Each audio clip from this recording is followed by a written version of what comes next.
Yes. We did it, dude. All right.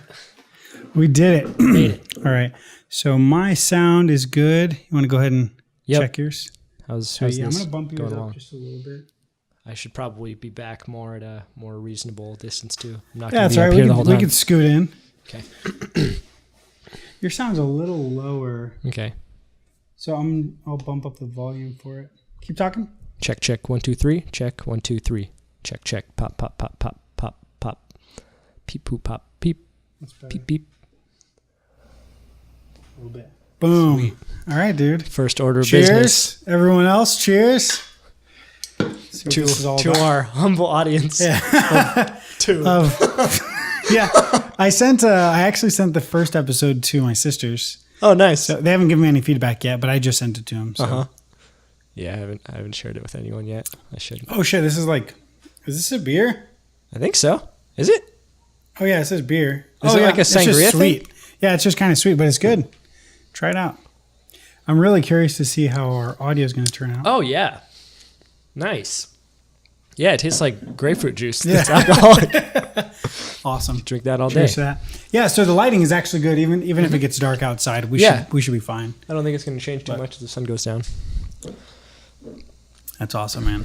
And now it's just going to be like trying to get used to having cameras, but I feel like last time it took a couple minutes, but after a while it just kind of started flowing. Yeah, So definitely. At first you're just like focusing on it, like as if you're watching your kid with your peripheral vision. You're just like, Yeah.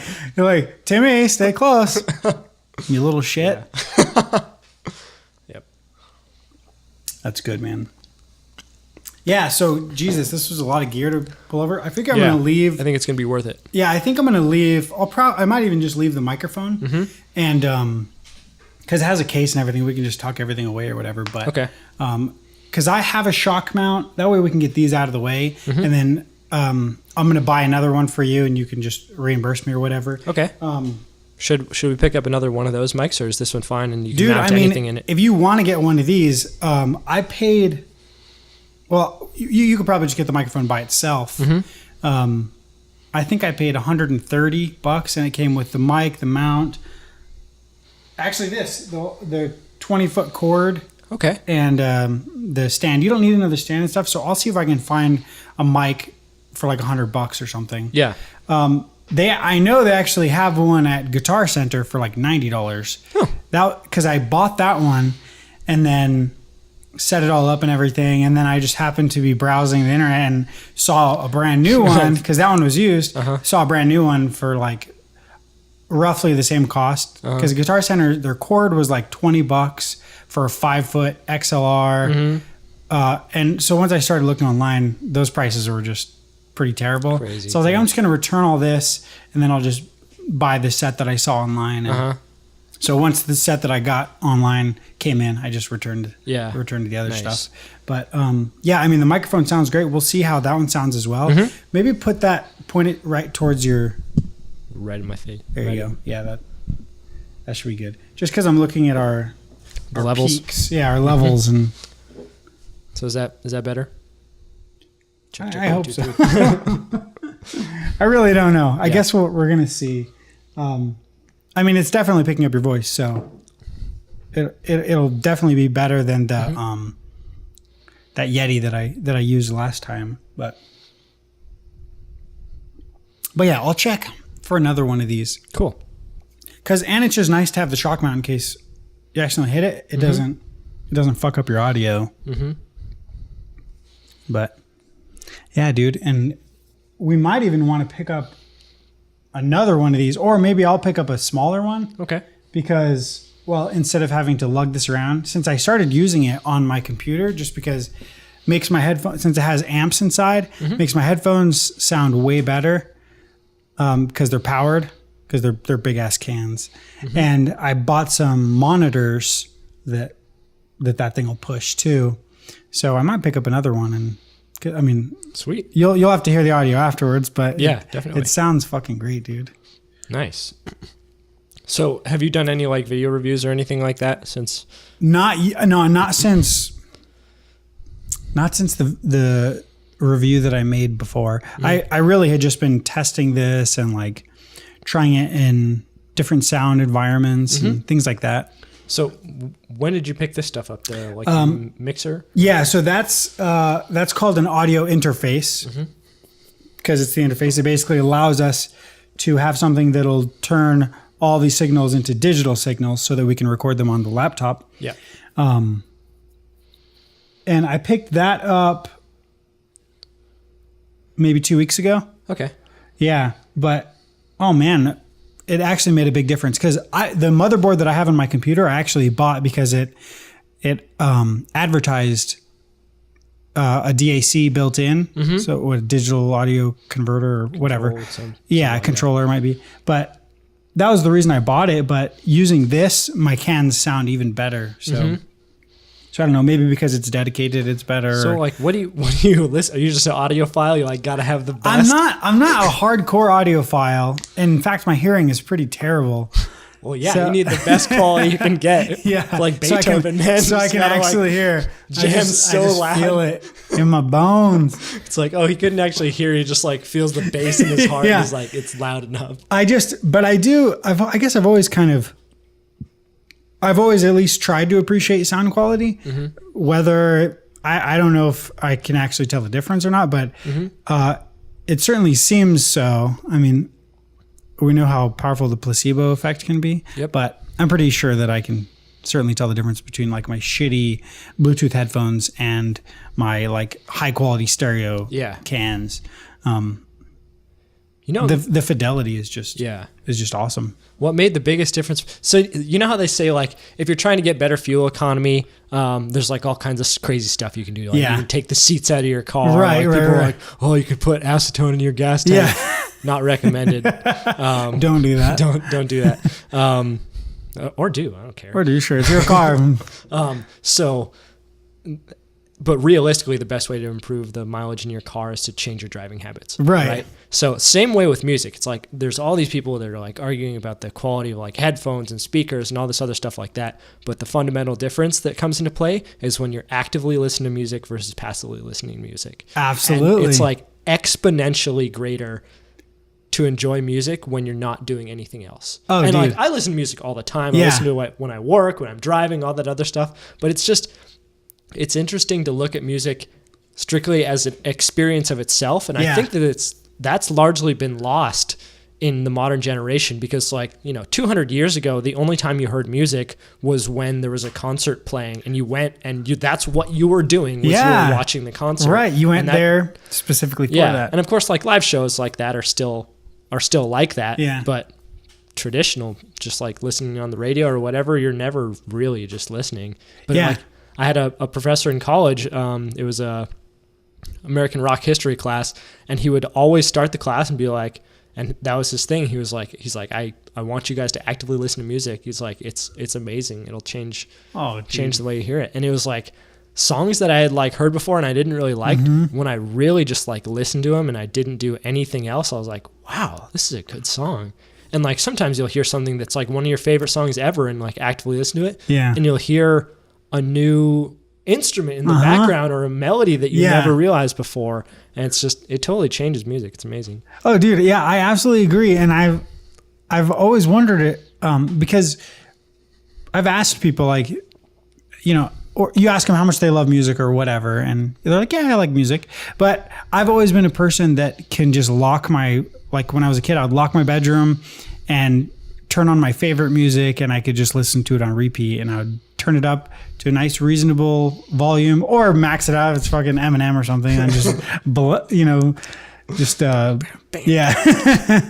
But like anytime I get a better set of headphones or speakers or anything, I'll just go through a nice variation of audio to try out the new things. Yeah, but I can absolutely just sit there and chill out with my headphones on, close my eyes and just listen to the music. And it is a totally different experience versus just having it as background noise or whatever which I love doing too. But yeah, I'm right there with you that I am a person that can just sit there and mm-hmm.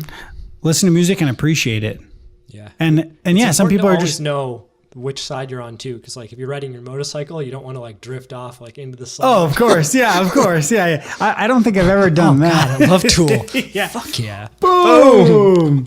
Yeah, no, I mean, there's certainly a place and time for it, but yeah,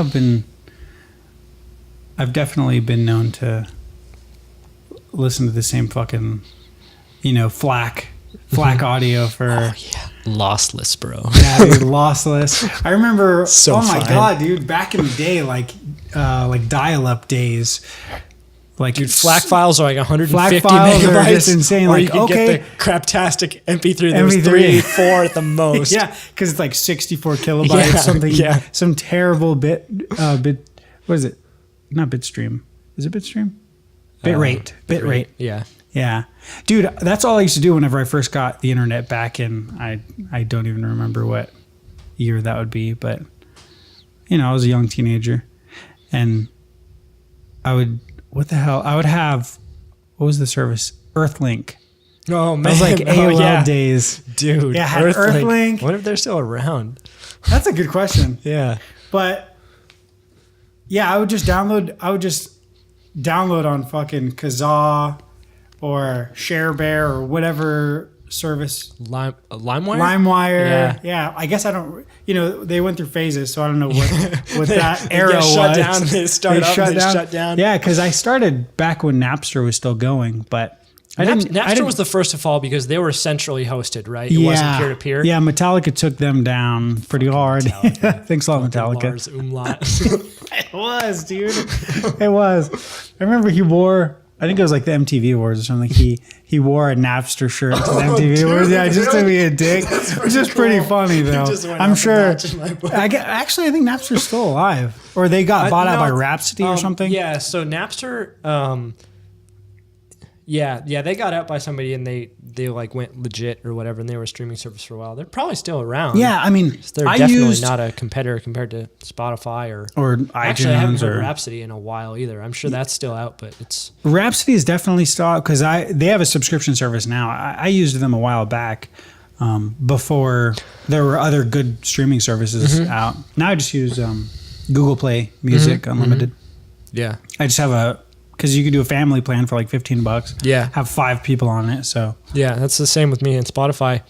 I just signed up for Pandora at work because that's the only service that's allowed through the firewall or whatever, which is fine. But it kind of made me think, like, how like Hulu and Amazon Prime and Netflix all like compete for like shows and contracts and stuff like that. And there's very rarely like streaming that's for a show or a movie that's available on more than one of those platforms. How does that work with music, and why have those services like allowed like the kind of universality to it? Like you'd think that Spotify would be like, oh shit, we're going to get the new Taylor Swift album and nobody else can have it. Well, they actually do have those sometimes, but they have to, mostly because the artist wants some exorbitant amount to be exclusive on one platform. Yeah. So generally the studios, I mean, this is from what I've gathered at least, the studios want the music available on as much as possible or as many platforms as possible. Yeah.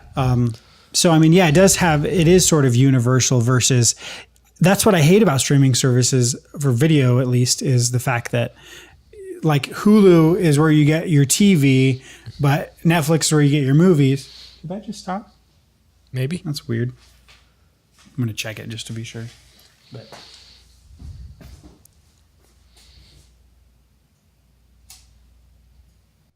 why would that stop? That's weird.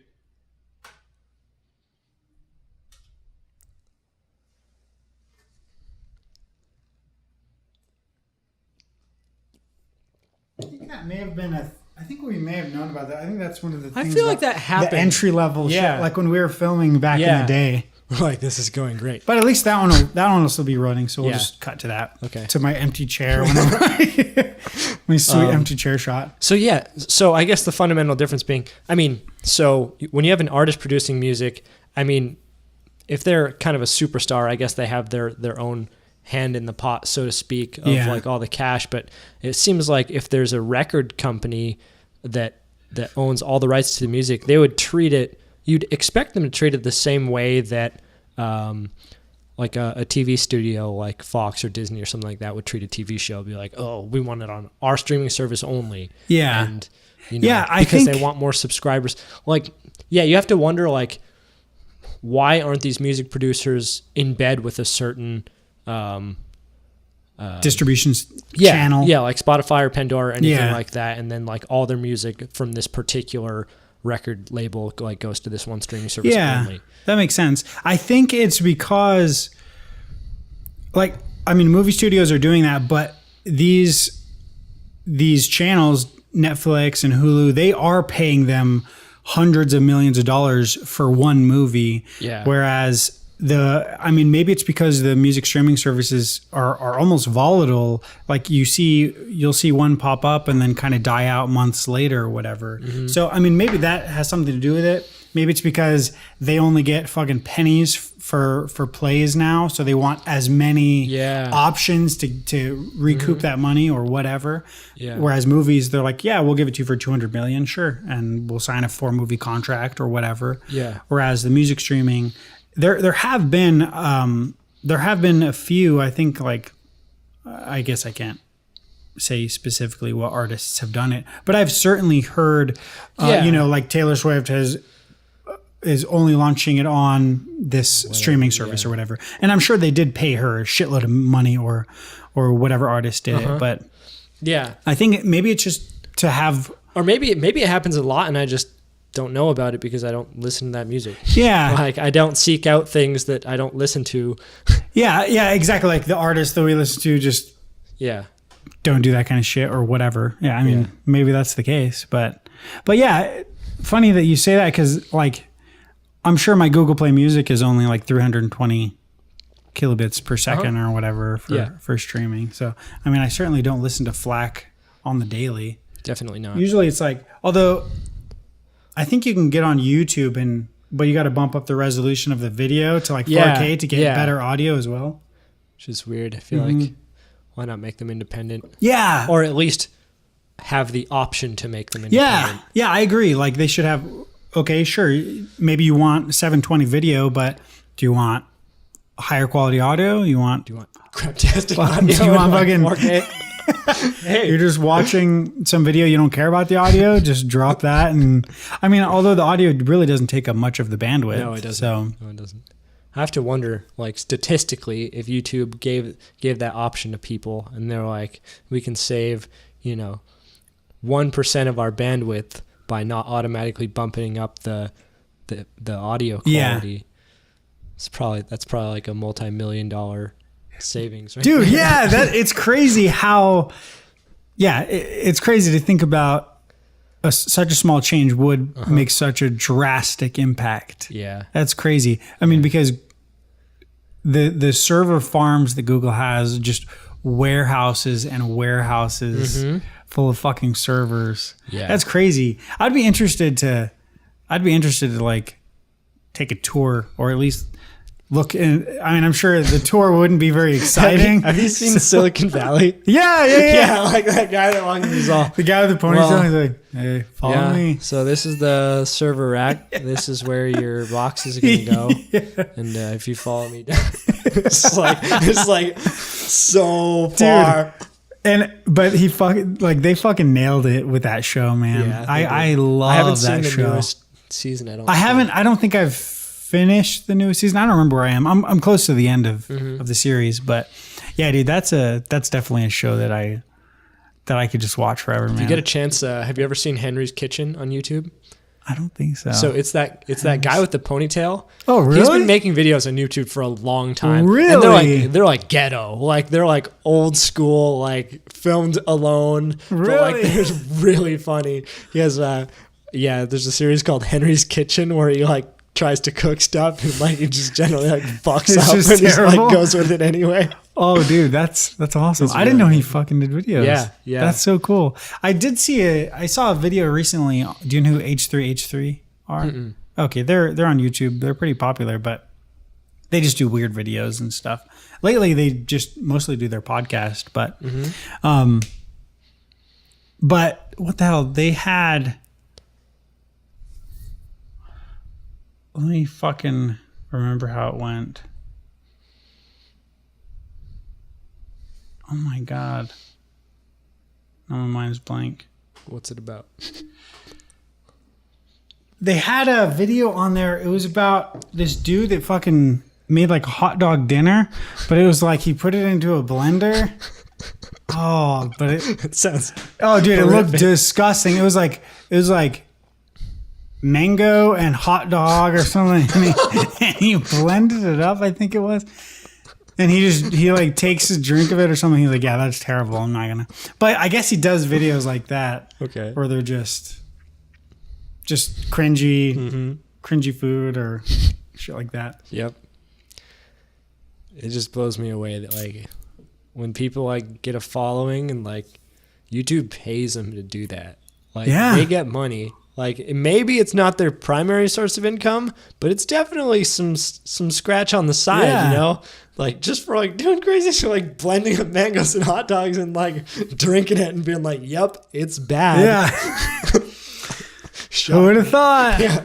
But, you know, sounds interesting to watch. It is crazy. Like you can go down the YouTube rabbit hole and just the weirdest people in the whole world upload videos completely seriously, or maybe they're trolling everybody, but there are so many weird videos. You're like, why would you think that people wanted to watch that or whatever, you know? And yet every once in a while, there's one of those that just blows up and like, goes viral. A huge thing. You know, gets millions of views, and the internet is a weird thing, man. It's super weird. Yeah. But it's also crazy that people will come and go online too. Like they'll be popular for a couple months, they'll have millions of followers, and then I mean, I'm sure they'll keep their followers, but they just fade back into the shadows. Yeah. That's so like weird. They really do trend, you know? Like there's trending artists, and it's weird, man. Yeah. You never have a permanent... Fame is getting literally closer and closer to 5 minutes. Yeah, it's like it's becoming Vine. And that's your... Yeah, all right. Exactly. There's your 15 minutes of fame. Literally, that's all you're getting. So be grateful for it. Yeah. And then you have make fucking... $1 million. Who cares? Yeah.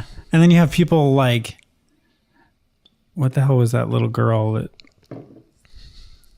She was that little hood rat chick. Oh, the Dr. Phil girl? Yes. How about that? Yeah, that girl. Okay. And then you get people like that for some reason society just embraces and just lifts up to the highest peaks that they possibly can. Yeah. It's so weird. It is really weird. It's so weird.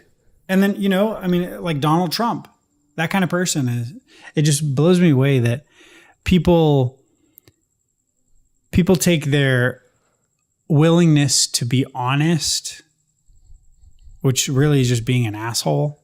Yeah. They take that and they're like, well, I respect that. Yeah. You're like, okay, but what about the underlying message? Yeah. Isn't that the important part?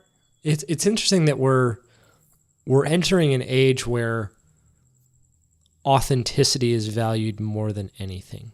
That's what people pick up on is authenticity, whether it's good or bad. Yeah. They want to know real stuff because they're lied to so much all over the place. Yeah, that's true. The internet's no exception. I don't know. What? Yeah. What? What are you talking about, But man? yeah, it's just like, I mean, people are just surrounded by lies when they hear at least, or when they perceive something is authentic, they automatically, and generally things that make people look bad are authentic in nature, right? Because like, who's going to like purposely make themselves look bad? That's true. Unless they know about the system. That's true, psychology. And I think Donald Trump knows exactly what the fuck he's doing when he tweets stuff. He does. Yeah. How could he not? Yeah, I agree. I think you're right, man. Yeah. For sure. Like he's like, this is gonna. He's been kick the hornet's nest. Yeah, he's been in the business for so long. Pass out for the night. He's been in. I mean, people have been interviewing him since the 80s. You know? No, he knows how to play a game. He definitely does. But I just find it so interesting that people are willing to give up so much. I mean, the political system is totally fucked, but I don't know. It's kind of sad. It is sad. Shit. Yep, the old cheers, man. AC cheers unit. to depression.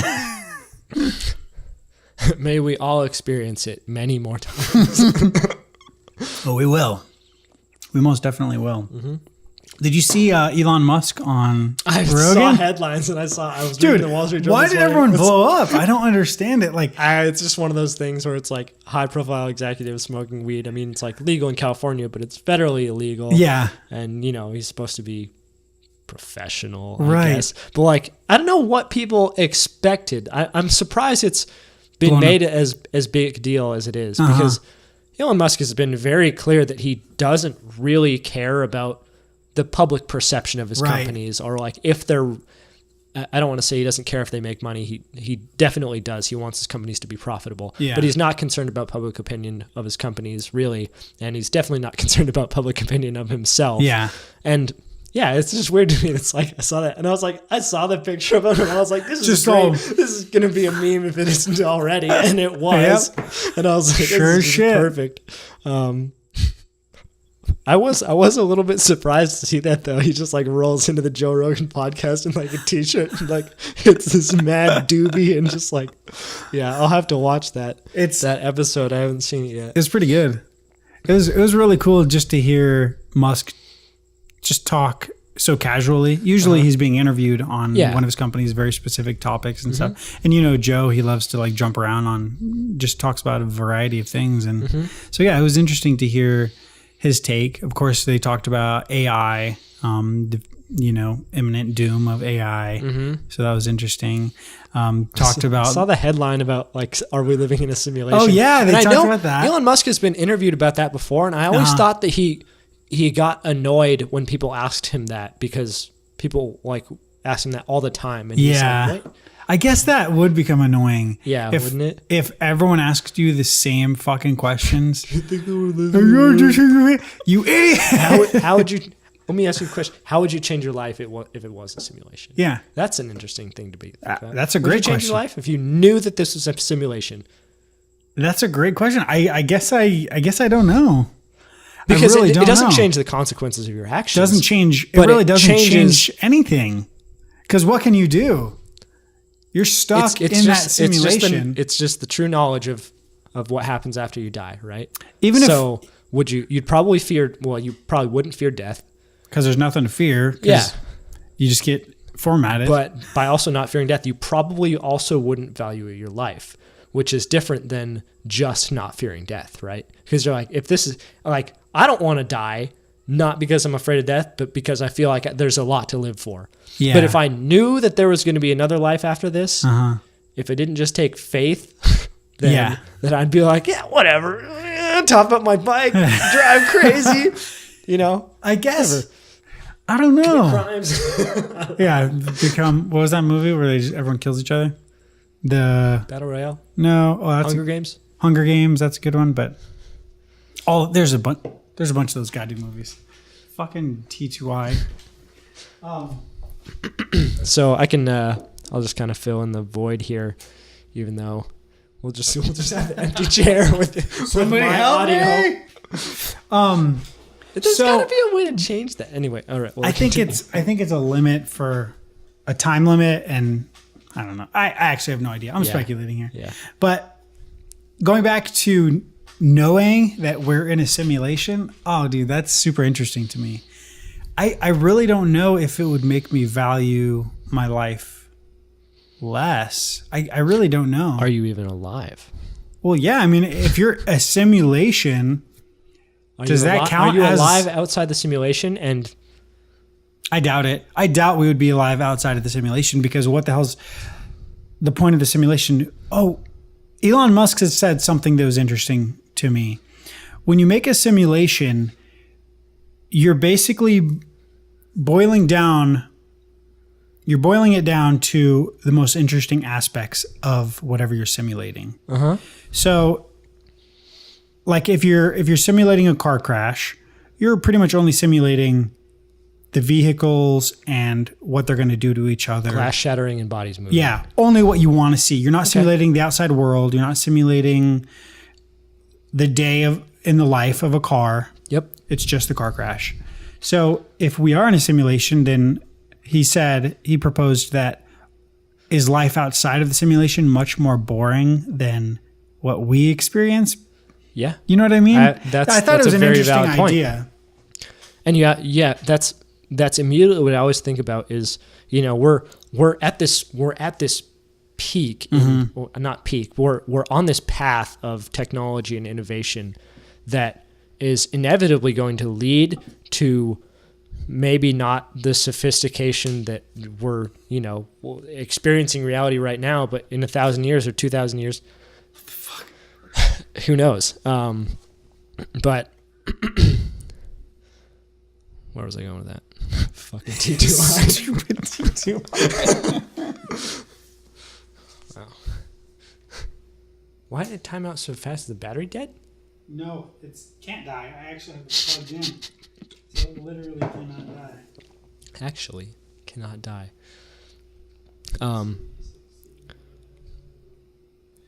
It might just be from being hot.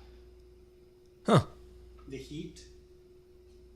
Yeah. Not like in the room, but just because it's an old fucking camera. Yep.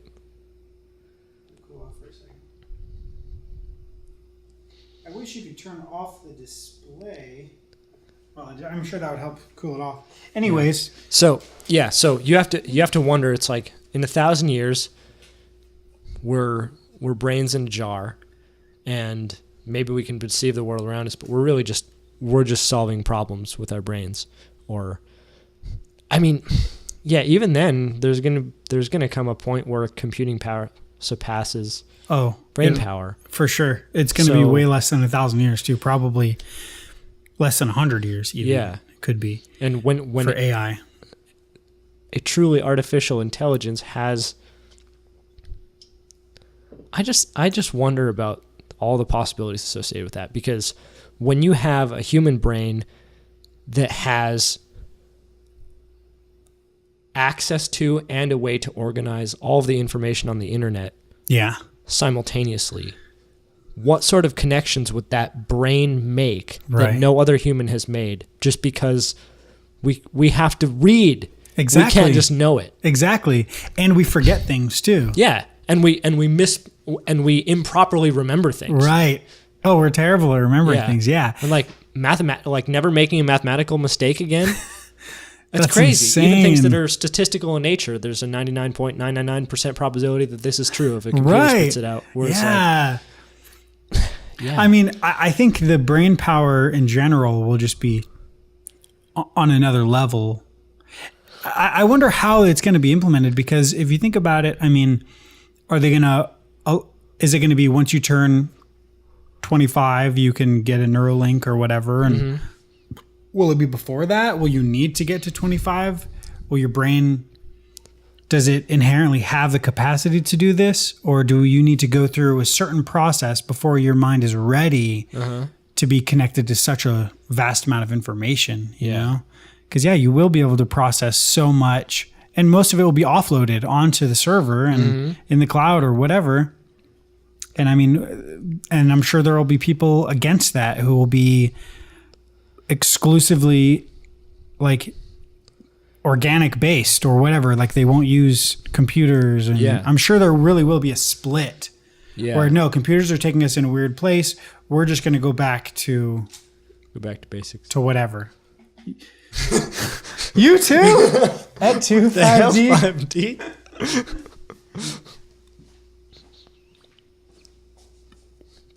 It's weird. That didn't happen last time, did it?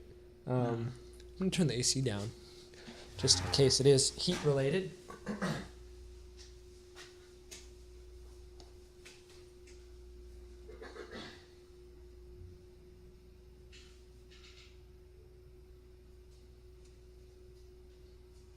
But also last time I'm using the grip on this one this time. Oh, that. So it has 2 batteries in there. Oh, okay. So it should last a little longer, and it only lost 1 bar so far. So. Okay. Start it again. I'm sure that one will stop in about 2 minutes. So we'll just juggle. Yep.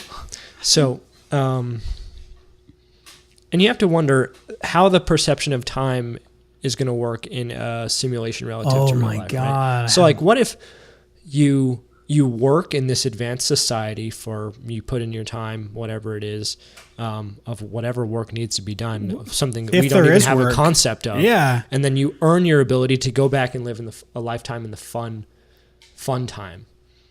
Dude, that's crazy. You plug in and you're just like, cool, you get to go live a life of, and I think about that too. It's like, if this is a simulation, it's possible that it's just completely, random and you're put into this body or whatever. Yeah. But maybe you're put into the shoes of one of the most influential people to have ever impacted human history. Oh, right? dude. And that puts things in perspective, right? It's like, if you're living in this simulation and to think that there's nothing stopping you from being that person, right?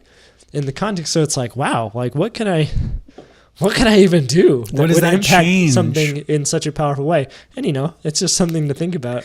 It is. And I guess really that gives you perspective whether you're in a simulation or not. It's like, who are you to say that you're not a person that's going to influence unless you just refuse to take action? I'm sure it's very easy for Elon Musk to tell himself that. He's like, oh yeah, it makes sense that I'm in a simulation because I'm pretty much Tony Stark.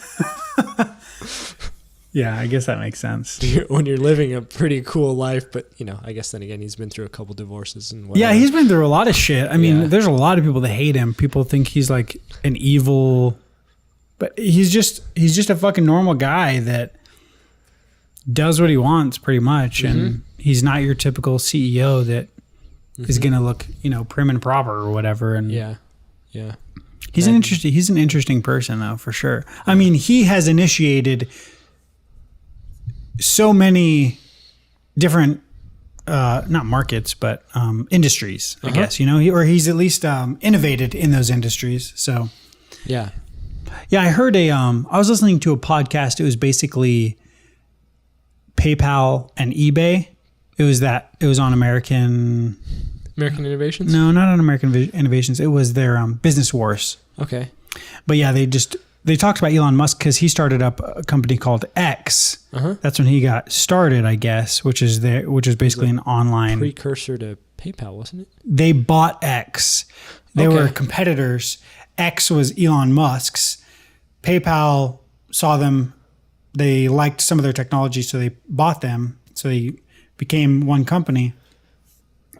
So that's where Elon Musk really got started. And once they sold PayPal to eBay, I think that's when they all got their fat paychecks and went on to start, fucking Tesla and SpaceX, all that stuff.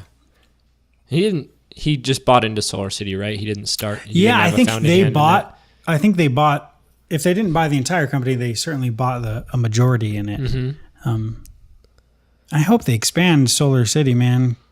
Like I'm really waiting for solar to get the sort of treatment that electric vehicles have, Yeah. Because it is becoming more widespread, but it's still fucking expensive. Yeah, so it is. Definitely. They need to get that price down. They need to get the lifetime's up and the cost down. Yeah, exactly. It's like they tell you, like, oh yeah, you pay the same as your electric bill, and now you have this thing on your roof that's at risk of destruction during a hailstorm. Exactly. And then you have to pay for it. And exactly. It's like, okay, well, if you can make it more durable, if you can make it cheaper, and if you can make it last longer, then I'm all on board. And more efficient too. Like the efficiency is, I really don't remember. I want to say less than like 20% for sure. Yeah, I think like the very best ones are like 21 and 22%. Yeah, and they're crazy expensive. So it's like that's like for solar R&D shit. It's like 20 to 25% efficiency. God, which is weird to me that there's. I mean, I have to wonder if there. I'm not aware of any physical laws limiting the ability to harness energy from sunlight. I think it's just a feat that has to be overcome. Yeah, I think it's just an engineering look at it problem. As an opportunity, right? Absolutely. To gain another 70% efficiency, that would change the world. Yeah, oh my God. Yeah, dude. Super efficient solar, solid state batteries. I mean, those two things alone will allow us to pretty much do whatever we want with electricity, and it'll be so much cleaner, even cleaner than clean coal, right? Clean coal.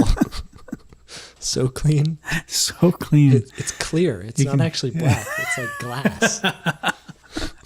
You can breathe it right in. It doesn't even hurt you. Powder it in your smoothies. It actually cools the earth whenever you use it. So. True story. Oh, yeah, dude. But going back to AI, man, Elon was talking about that Neuralink company. He said that they're actually going to have something to announce in the next couple months. So he said that he thinks that people are going to be much more surprised than they think they are. He said that they're probably much further along than people thought possible. So I'm really curious about that. Yeah. Because the stuff I've seen online, like watching. Also, he's personally invested in this Neuralink, right? Oh, totally. Yeah. Okay. So he has kind of a habit of saying things that may or may not manipulate the stock prices. Oh, for sure. The markets. But what I'll give him credit for is he. I don't know if I've ever witnessed him oversell something. He always undersells and overdelivers. Yeah. Unless it's a timeline. His timelines. Unless it's the Model 3. His timelines are terrible. He's way too optimistic on timelines. But when he says a spec, like it's going to be that spec or even better.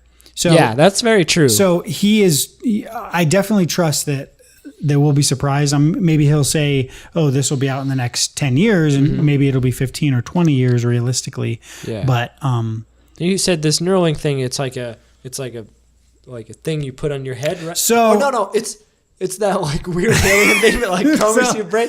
I don't think people are going to be comfortable with having a hole drilled in their head. I don't remember where I heard that mesh thing. The mesh, yeah. Like, wraps your brain ever so tenderly. The knowledge blanket, the knowledge of good and evil. Yeah, I don't know. Just imagining all these little kindergartners in this chair. Oh, stay calm, Timmy. You're about to get real smart. Oh my God. Yeah, I don't know what the process will be. Because, I mean, and I'm sure they're aware of that. So they're going to want it to be non-invasive. I don't know how the hell they're going to achieve that, but then again, I'm not a neuroscientist. Just imagining this thing fucking like tapping Morse code on your head. Yeah, or I mean, the mesh thing is crazy to think about. Just going between your skull and your brain and just kind of, integrating into it like absorbable suture or something. You know, that just kind of melts down to a minimum. Really weird. Absorbable sutures are really weird too. I order those at work, but. Yeah, dude, I don't know how it's going to work, but I'm certainly intrigued by it. I mean, the thought of, they're just even the most basic advantage of it, like the ability to have a direct connection with your phone. Yep. Like I could think of so many cool things that would, whether that's audio directly into your brain from your phone, like you don't need headphones. You can hear this perfectly. Turn down your wife and turn up the heavy metal. Yeah. I mean, kids being a pain in the ass, just turn them down. Turn him down or just shut him down. You know what? Nap time for you and sleep. Do you want to go to timeout? It's a real timeout. Do you want to go to timeout? Shuts down their senses so they're just stuck in their head. Oh, God. Yeah. I bet they could create prisons and stuff like that. Could you imagine when you think about like little nanobots and stuff like that you can inject into people, like what if they could influence your like hormones and stuff? Oh, you for sure. Have them release melatonin and like the right proportions of dopamine and serotonin where somebody gets tired. Yeah. Where your kids are just like wiped out and you're just like, I don't feel like dealing with you. You just open up your iPad or like you just like open up the little heads up display and you just like use your little Stephen Hawking like retina thing and your kids are just all, I'm sleepy now. I'm you're tired. Just like, damn right you are. I just finished sprinting, and why I was so tired. His heart rate's like 140. He's just like passed out, sleeping. Sleeping. Yeah. That is interesting to think about, dude. Like, what will we be able to do physiologically because we have control over our bodies in a different manner? Like, it'll be interesting when we can put people to sleep versus making them unconscious, because they're different things. You wouldn't even have to put them to sleep. You could essentially... So I'll restart. Okay. You could essentially, with their permission or whatever, turn them off, essentially. Turn off their consciousness 100%. Similarly to anesthetics. That's interesting, man. Anesthetics shut off your consciousness. Yeah. They don't put you to sleep. They shut off your consciousness. That's why you don't have that sense of time. Yeah. So you just wake up and you're like, how long has it been? There isn't any pharmaceutical or chemical that can put you to sleep.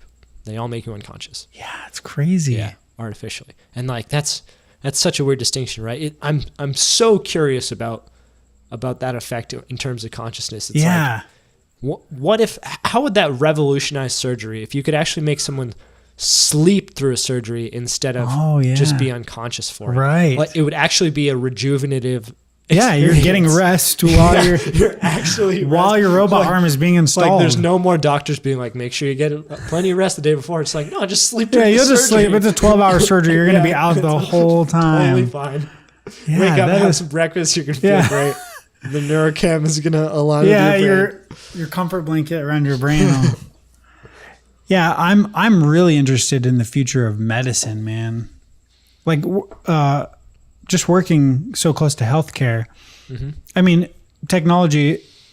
That's one of the places that it really innovates is medicine. I mean, we do orders for this Da Vinci bot. That is essentially a bunch of arms like this with little tools at the ends. So the doctor... Little pinchers, little crab pinchers. Little tiny crab pinchers. Where the doctor is just... He puts his face into this machine. He's remote from the patient, controlling these little tiny arms, much finer than he could actually control his hands and things. Yeah. So they can do less invasive surgeries by using these little robots. And I mean, I wonder how long it'll be before those are automated or even more advanced. Yeah, you're rolling into McDonald's, man. You just like go to the hospital and you're just like, I think I have appendicitis. Yeah. Or you don't have to lay down on that table. Please lay down. Or I'm sure the voice will sound just like a human. You may now go to sleep. I wouldn't make it sound like a human. No, make it sound super creepy. Make it sound like a Terminator. Go to sleep. Yeah, but it will be like a fully automated situation where you go to the hospital and you get scanned or whatever and lay down on a table and it takes care of whatever you have, whatever ailment. Just like picturing like the hospital's turning into like a DMV where you walk in and there's like this mean lady sitting take a number. Take a number. You're gonna need to fill out form 1116D. We're gonna need a retinal scan. My tummy hurts though. That's gonna be form 1632. Feed it into the Scantron when you're done. The Scantron 2000. Oh man. That's fucking perfect. It will become that like inhumane, I'm sure, or dehumanized, Yeah. Because there will be a point where almost anywhere you go, it'll be automated. Any restaurant you go to will be automated. Mm-hmm. You're not going to be interacting with humans everywhere you go. You'll just be passing each other on the street, either on everyone on their phone or everyone on their heads-up display or whatever. Pretty much like WALL-E. Yeah. WALL-E called it for sure. Everyone in their fucking floating big gulps. Yeah, they're big gulps and shit. Yeah, I'm sure there will be people like that at least. Yeah, definitely. And yeah, like you said, there's going to be a hard disconnect in society there's going to be people that want nothing to do with it, right? And we're starting to see that now, right? There's people that are just like, I don't want electronics in my life. Mm-hmm. And I mean, like, I get it. Yeah. Like, I feel like I'm socially tethered to my phone. But if I had a group of people that I knew that were all on the same page as me, then I would be perfectly happy. Agreed. Yeah, I'm in the same boat for sure, man. Like I can absolutely live without it. Sure, it's convenient, but I'm not someone who is addicted to my phone. Like I could absolutely bail on it. I just love tech. Like I'm always intrigued by innovation and advancement and things. But shit, I grew up with nothing. I'll happily go back to the dirt and fucking play with lizards and catching bugs and stuff. It's more fun anyway. Yeah, it's way more fun. Or hunting, like going hunting and catching your food. And yeah, I mean, have you ever hunted before? Have you ever been hunting? Absolutely. Yeah, I've been whitetail hunting. When was the last time you went? Oh man, I had probably 2 years ago now, I think. I have never been hunting before. Really? I'd like to go sometime. I don't even necessarily want to shoot anything. I just want to go hang out with people. We'll go. We'll meet up with Robert because Robert he's an avid hunter. He and his father are the ones that taught me. I was pretty scared of guns until I moved in with them because I grew up in a ghetto ass place. So I didn't have guns or anything, and only bad people had guns. Yep. So I didn't have a respect for them. So when I moved in with Ben and Robert, obviously Ben was a police officer, and so they showed me guns and they showed me just another tool. You respect it, and it's just like a hammer. It's a tool. Good hammers and bad hammers. There's good people and bad hammers. People. Yeah. So just have a respect for it, and you're going to be fine. Yeah. And the tool can be useful for you. So yeah, I mean, they took me hunting. We've been dove hunting, quail hunting, whitetail hunting, rabbit hunting. Yeah, I've been hunting a lot. I'll talk to him, and we'll go quail hunting or whatever the season is. I'll have to ask him. But dude, he loves that. He loves that stuff, and I loved it too. I was just never good at it. Like, I went whitetail hunting probably 3 times, and I only had opportunity once to shoot. So it was always just hiking for 4 days. You get up at like 5 a.m. and you're hiking all day. So like doing that 4 days in a row, you're fucking dead after that, dude. It's such an exhausting thing because you've got 2 liters of water, you've got your food, your gun, spare ammunition, snacks, toilet paper. You have a bunch of shit. So it's exhausting. But man, whenever you get the opportunity to take a shot, it's like, it's an amazing thing. I was so bummed that I didn't get the kill whenever I shot, man. Robert got one luckily right after that. There were 2 bucks and I shot at mine, and Robert and Ben thought I hit it. So they're like, awesome, you got it, man. So we'll go down there. There's another buck though. So Robert's going to get that one. So Robert shot that buck. It was actually the buck that I was shooting, but there was another buck. So maybe you did get it. Yeah. Maybe I did. Who knows? But yeah, luckily Robert got that. But here's the crazy thing. So Robert shot off one of its fucking antlers. Oh, shit. It flew off or shattered. And it looks around. Oh, it freaked out. It went up on its hind legs, fell back onto this bush and got up. And then Robert fired again and started to go down. And then, dude, it disappeared. It just disappeared. And then I don't remember if we all went down, the 3 of us went down to find it, and I think it got spooked. They just jumped it at a bush. They didn't realize it was there, and it just booked. I think that's what happened. But yeah, I mean, it sucks because I really thought I got one. I was so excited because this was I'm like, finally, I got a deer. Yeah. Because, dude, it's there's nothing cooler than catching or hunting your own meat. You know, I'm an omnivore and I love meat. And the thought of catching, this animal has lived its life. It's been in the wild. There's nothing more organic, non-GMO. It's the most pure form of food that you could get other than a plant. Most pure living creature. So, I mean, you can say it's the purest food. It's okay. You're in good company. Best food ever. Yeah. Dude, yeah, elk, and that's whitetail. That's one of the main reasons why is because I personally have. I mean, obviously, I'm an omnivore too.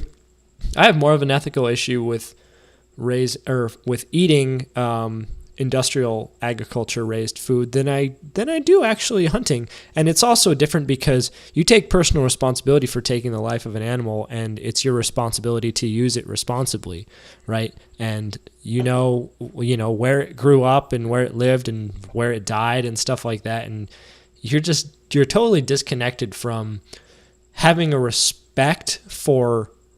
It's interesting to talk about the respect of life when you're the one killing the animal, but it's very easy to tell yourself that, to just put it in the back of your mind when you buy a steak at the store, right? Oh. But you do that 100 times and you essentially have the blood of a cow on your hands. Yeah. Realistically, but you do it once, and I mean, and it's designed like that. They don't want people to have to feel like that, so they keep it out of the public eye and stuff like that. And I don't think that's really good. I think that I've been thinking about hunting a lot. I've never been hunting before, but I'd really like to at least go out and just like hang out with somebody who is doing it, even if I don't get to take a shot or anything. Yeah. But dude, I think that's super healthy. That's a healthy thought process too, because you're exactly right. The idea that anyone who eats meat but is against hunting, that's like an oxymoron. It doesn't make any sense, because definitely. When you eat meat, when you go to a store and you buy meat, you have no idea where this meat is from. It was probably shipped across the country. It might be days old or week old, spray chemicals whatever on it to keep it red. Yeah, all of that. But the fact that there are people that are like, that's so fucked up. You go out and shoot an animal, a harmless deer. What, are you scared of a deer or something? Like, I think trophy hunting is fucked up. I don't think people should trophy hunt at all. Trophy hunting is that's a totally different argument. But yeah, I agree there. But when it comes to hunting for food, I mean, there is nothing more respectful than working your ass off all day, all morning to go get some meat that's going to last you weeks, months, or even years. You stay out there and you field dress this deer, you hang it up in a tree, you strip it down, you chop it into 4 pieces, you might keep the head as a remembrance. It's fine for that to be a trophy. Yeah, exactly. Book. It's like, that deer, they ate that motherfucker. Yeah, I remember that deer. I remember hunting that deer because this happened. What could you ever say that about a steak? No. I remember when I went to Safeway, there were 3 people in line in front of me. Yeah, you have absolutely no connection to that meat at all. You just take it for granted and then you throw away whatever. Yeah. Whereas when you go hunting, you are showing that animal respect, because as a hunter, you feel obligated to give it a quick death. You're not going to shoot it in its leg and try to make it suffer. Yeah, like, only a sick son of a bitch would do that. You want to get a clean kill on the first shot. For one, so the animal dies quickly and it doesn't suffer. Doesn't spoil the meat. 2, doesn't spoil the meat. Exactly. You don't want it to stress out and release all those endorphins and chemicals. And 3, you don't want to have to chase this animal for the rest of the day trying to shoot it again. Exactly. And have to put it out of its misery or something. So yeah, you have so much respect for this animal that you've killed. You've taken its life, but you don't kill it until it's an adult. It has lived its life. It's not been stuck in a cage. Yeah. It hasn't been fed some food that it wouldn't even eat in the wild. Yeah. Like beef. They feed them corn and grain and just things that they wouldn't eat. And the meat shows, like, it tastes so much better. Like, you can tell that it's fresh. You can tell that this animal had a healthy life and it was eating wild plants. And it's just really interesting. The entire thing is super interesting. Oh, dude. Yeah. Like elk is amazing. Taylor's, what is it? Father-in-law, stepfather? I can never goddamn remember. Her stepdad. Yeah. Okay. I always get those mixed up. I don't know why. But her stepdad is an avid hunter as well. And he was able to get some elk. And he made us some elk shish kebabs. Oh my God, dude. Like, just the best meat you've ever had. Just so tender and juicy and flavorful. Like, people say that game meat tastes gamey. That's not a real thing. Gamey meat it's a total myth. That's the flavor of real meat being fresh.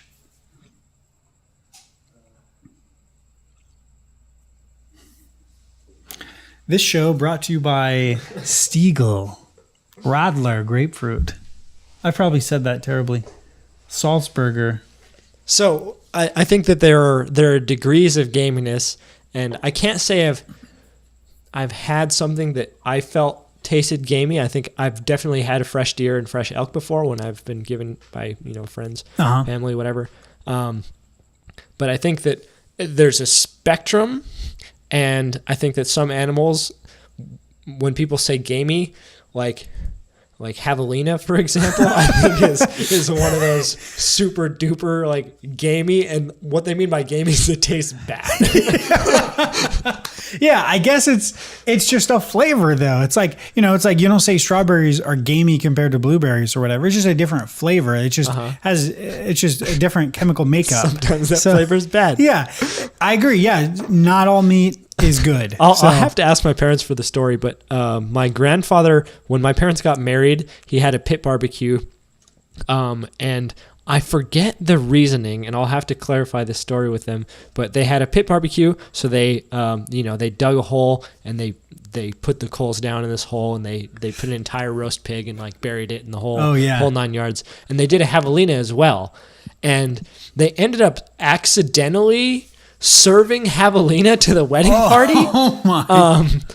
Or at least some people got javelina, and no one was any the wiser. Like people were like, "This is so it was like a blind taste test, if you will." And like my grandfather like found out that the javelina had been served instead of the pig or something like that, and he was just like, "Oh my god, this wedding is ruined!" Like everyone like knows, and everyone was like, "No, this is really good." Wow, that is interesting. Yeah, I mean, most people just they're just not aware. Things that they're not aware of, they just won't notice. Yeah. You could, like, that's why you can put up a painting in someone's house and sometimes they just won't even notice because their brain is just not thinking if there's a new painting. It's not trying to be aware of that. So if you're not aware, then. I think about that a lot in regards to like workplace signage. Oh. Like there's got to be a way to keep that stuff like fresh in people's heads. I feel like that's a problem that could be solved that could make you a lot of money. If you find a way to always make people look at a sign no matter how many times they cross it, I feel like that's hugely impactful in terms of like safety and, employee awareness and stuff like that. But it always just blends in. And I guarantee there's very smart people trying to figure out ways to get people to look at a sign every time and be able to recall it from memory. That's really interesting. Because, as humans, we minimize information as much as possible before. Yeah, your brain naturally tunes out things that just like aren't don't important. don't care. So they did something interesting, and I'm not going to get this story 100% right because I've only heard it once. Mm-hmm. But when they were originally developing the different hazard signs, like radioactive, flammable, explosive, things like that, what they did was they had, and I'm sure this took place across multiple studies, but the gist of it was that they gave participants in this study a whole bunch of different symbols with different colors and borders and all kinds of stuff. Yeah. And then, they gave a different set to each one of these people, and they did it, X hundred number of times, something like that. Then a couple weeks later, they had people try to recall as many symbols as they could. Jesus. And what those symbols were, what they thought that those symbols were associated with. Gotcha. And they built this statistical profile that said, this one is the most memorable. Yeah. This is what people assumed that it meant, even though they hadn't studied it. So these symbols like radioactive and like, toxic and stuff like that, they're not just like random things that look scary. They're super memorable. Right. And like statistically so. They were like designed to be that way. And I always thought that was really fascinating. That is super. Like the man, absolutely. That, It's like, which one of these will you actually remember? Exactly. Because that shit needs to be. All these things mean the same thing. Which one do you feel is like, even if you don't know what it means, which one looks the most memorable and frightening? I think that's the most important part is which one of these, if you didn't know what it meant, would be the scariest thing to you because that's what it needs to be. This one means imminent death. Yes. Skull and crossbones. Yep. Don't drink Pretty it. straightforward. Yeah. Don't go bathing in this fluid. That is really interesting. And like if you think about like the radioactive symbol, like, you know, we know what it is. It's the dot with the three things on it, but like that is a weird symbol. Yeah, they came up with that symbol because people studied many different symbols, and that was the one that stuck out the most. Yeah. That is super interesting. Because, I mean, really, they're all arbitrary. Yeah, exactly. That's weird. It makes sense, though. And yet, it's like, it's one of those things where it's like, you could probably ask anyone what a radioactive symbol looks like. Yeah, they're like, isn't it that weird? And it's not like something you study in school, right? Yeah, no. I mean, I certainly don't remember. I don't remember ever going over. Yeah, I don't remember that shit at all. Let's be honest here, guys. Ooh, I don't remember fought in World War II. Yeah, what? Okay. World War II. You know what blew me away? Next year, kids are going to be graduating high school that were born after the Twin Towers fell. They'll be graduating high school? Yeah. 2018. Yeah. Holy shit, man. That's crazy. Yeah. That does not feel like that long ago. Yeah, exactly. I remember that shit. Yeah. So I was thinking, I was like, so what was that event in history for me? When I graduated high school, people graduating high school right now were born after X. This. So I was born in 1990. So what would that have been? I don't know. What was something major that when AIDS was a really big deal in the 80s, right? 80s was AIDS. I mean, don't get me wrong. Too casual. AIDS is still a big deal. I don't want to underplay AIDS. It's still a problem. We figured that out already, right? Yeah. At least you can have a normal life now, though. True. That's amazing. That's fucking amazing. Normal. Whereas, as long as you're not getting hosed by pharmaceutical companies and living with you're probably getting hosed. Yeah. So I mean, I don't know what the quality of life is there. I could never. Just pretend you're in a simulation and so you can sleep at night. Oh shit! But that I wonder what the 90s was. When was the Oklahoma bombing? Why does it have to be terrible? Why does everything have to be terrible? Oklahoma City bombing. I want to say that was probably. Well, it's not like I would have heard about it when I was a really young kid, so it could have happened in the 90s, and I didn't know. I want to say I remember. I think that it was in the 80s. Oh, Jesus, that was loud. Let's turn that all the way down. Yeah. Oklahoma. And it also makes you wonder what's that event going to be for the people being born today? Yeah. Oh, that was 1995. Okay. April 19th, 1995, the Oklahoma City bombing was a domestic terrorist truck bombing on the Alfred P. Murrah Federal Building in downtown Oklahoma City. 1995. Wow. Did they catch that guy? 168 deaths. Holy shit. That is fucking crazy. That was Timothy McVeigh. Okay, I'm thinking of Unabomber, right? He was the guy who destroyed a bunch of government buildings, but he made sure that nobody was the Unabomber was in them. He just wanted to do public damage. He didn't want to kill anybody. Yeah, dude. Ted Kaczynski. Unabomber. What a name. Who gets a special name like Cher? Wasn't the Unabomber? Was he the one that went? Was he the one that was in the Harvard mental experiment or something like that? Was that 5B? Let me see. I'm gonna pull this up. I want to say, he was Harvard College. Yeah, that was it. They did a psychological study. I think he was one of the prisoners or something. This is the Unabomber? Yeah. Start over. I wasn't listening. I'm kind of. Let me make sure I'm. I'll have to go to his Harvard College. Here we go.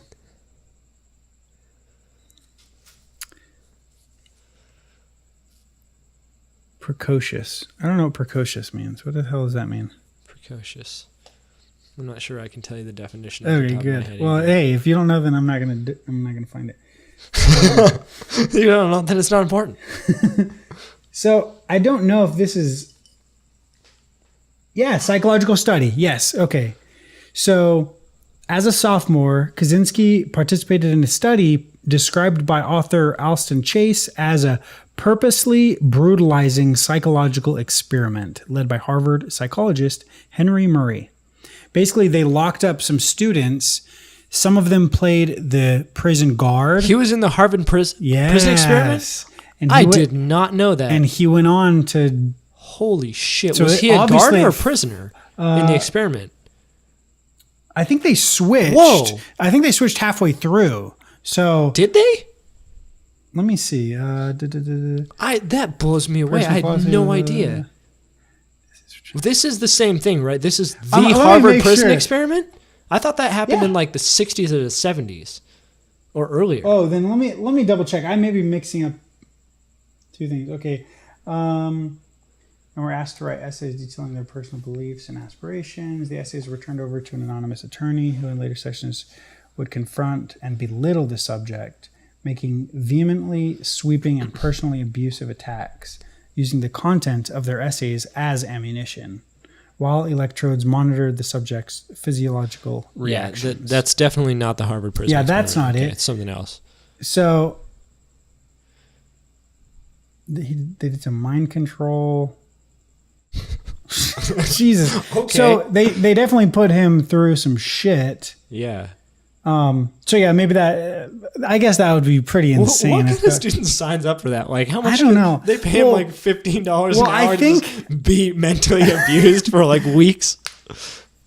I guess that's kind of what we all do at our day job. Oh, so the experiment ultimately lasted 3 years with someone verbally abusing and humiliating Kaczynski each week. In total, Kaczynski spent 200 hours as part of the study. So I'm sure it wasn't 200 hours of abuse, but over years of mental abuse, I mean... Dude, now think about like being in a bad marriage and you come home and you just get 2 hours of just absolute shit berating, from your wife. Or or as the wife getting it from your husband or whatever, whatever the case may be. But yeah, no, I know what you mean. Yeah. Yeah, absolutely, dude. Like constant verbal abuse, that does major damage to people, man. Yeah. That's insane. Yeah. Scary too.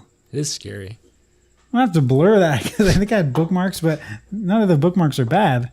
But I don't know what you can find out about a person just by, dude, there are some hackers out there that. Yeah. Great. Now I'm just inviting hackers to dox me. Welcome. They're gonna be like, "Hey, we know you." Yeah. Wow. But yeah, it's really crazy. And when did it say that study was? Oh shit! I just closed it. Okay, It was the 70s, I think. Okay, it was the 70s. So, and that was the Unabomber, right? Yeah, that was the Unabomber. The Oklahoma City bomber was 95. Yep. Okay.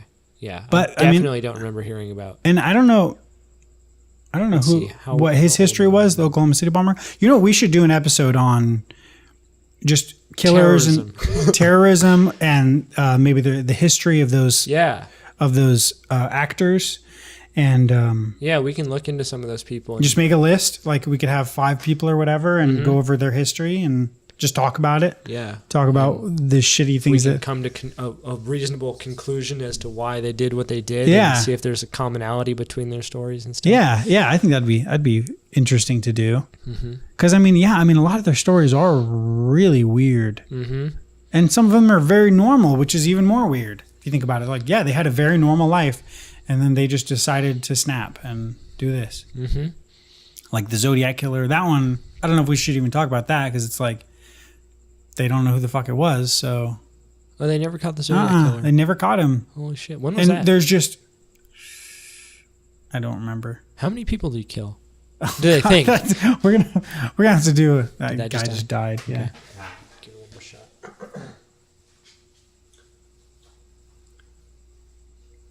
Yeah, I think that'd be fun to do though. Give us a overarching subject. Yeah, I'd be down for that. Although I love like this freeform style that we do. Yeah, that's been fun too. But how far are we? We're at 1 hour and 15 minutes. Oh, really? Yeah. Wow, just flew by. Yeah. Do you want to go grab some grub? Yeah, let's do it. Cool. All right. Farewell, everybody. Episode 2. That's a wrap. Check that shit. Oh, nice. Thank you. All right.